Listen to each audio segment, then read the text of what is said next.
Hello everyone, welcome back to ఆ channel. కొర్రలతో చాలా సింపుల్గా చేసుకునే కొర్రల పొంగల్ రెసిపీ ఎలా చేసుకోవాలో చూపిస్తాను. ఈ కొర్రల పొంగల్ని మనము బ్రేక్ఫాస్ట్లో అయినా, లంచ్లో ఆర్ డిన్నర్ ఎలా అయినా తీసుకోవచ్చు, బాగుంటుంది.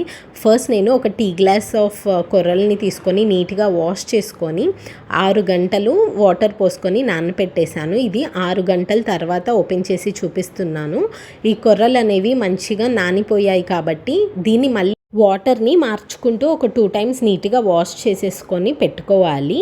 అండ్ ఇట్లా కొర్రలు మొత్తం రెడీ అయిపోయాయి. అండ్ అలాగే కొర్రలతో పాటు మనము సేమ్ క్వాంటిటీలో పెసరపప్పు తీసుకున్నాం. ఒక టీ గ్లాస్ కొర్రలకి ఒక టీ గ్లాస్ అంతా పెసరపప్పుని తీసుకోవాలి.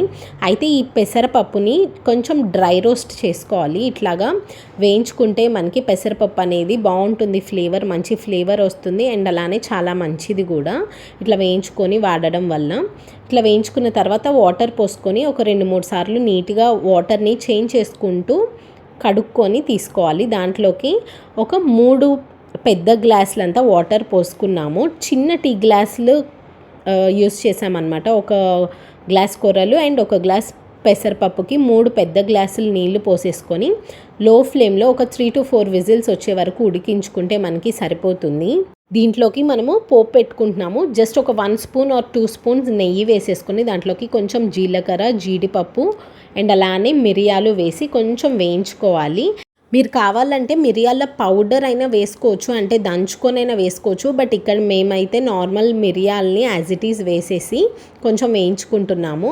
అండ్ అలానే దీంట్లోకి ఒక పచ్చిమిరపకాయని చిన్న పీసెస్ లాగా అండ్ అలానే చిన్న అల్లం ముక్కని కూడా చిన్న పీసెస్ లాగా కట్ చేసి పెట్టాము.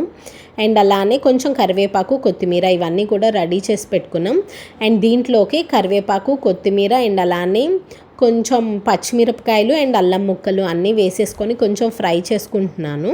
అండ్ మీరు కావాలంటే కొంచెం నెయ్యి ఎక్కువ వేసుకోవచ్చు, బట్ మాకు ఇది సరిపోతుంది కాబట్టి జస్ట్ కొంచెమే వేసుకున్నాము. అండ్ ఫైనల్గా మంచి ఫ్లేవర్ కోసం కొంచెం ఇంగువ వేసేసి వేయించుకుంటున్నాము. అండ్ ఇట్లా వేయించుకున్న తర్వాత మనం ఆల్రెడీ ఉడికించి పెట్టుకున్న పెసరపప్పు కొర్రల్లోనే కొంచెం సాల్ట్ వేసేసుకొని అండ్ అలానే వేయించి పెట్టుకున్న పోపు కూడా దీంట్లోనే వేసేసుకొని మొత్తం ఒకసారి మంచిగా మిక్స్ చేసేసుకోవాలి. దీని ఒక 2 minutes ఒకసారి మరిగించుకొని మనం సర్వ్ చేసేసుకోవచ్చు. ఈ కొర్ర పొంగల్ చాలా బాగుంటుంది, ఒకసారి ట్రై చేయండి. I hope you like this video. Thank you so much for watching. Please subscribe.